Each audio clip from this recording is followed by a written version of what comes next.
Sopralluogo al bacino di laminazione di Trissino nel Vicentino per il presidente della regione Luca Zaia. Si tratta di una delle grandi opere legate alla sicurezza idraulica nella regione. Lucia Cappelletti. Un bacino di laminazione che una volta a regime potrà raccogliere fino a 2.800.000 metri cubi di acqua, un'opera da 23 milioni di euro realizzata per circa il 50%, progettata per ridurre le piene del fiume Agno-Guà e minimizzare dunque il rischio idraulico nella parte occidentale della provincia di Vicenza e soprattutto a valle in tutta la bassa padovana.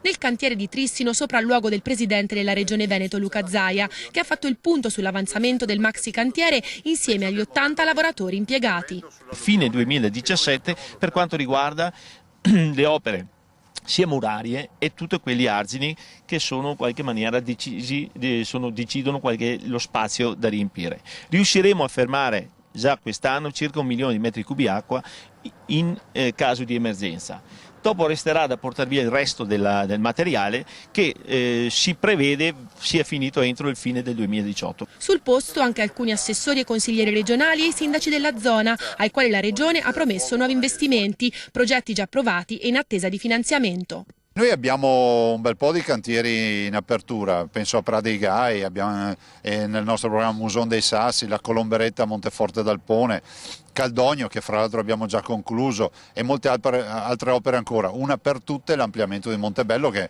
è l'ultima opera che si è fatta in Veneto, che è di 80 anni fa. Una tradizione di fede secolare capace però anche di rinnovarsi nelle parole del vescovo. Parliamo della processione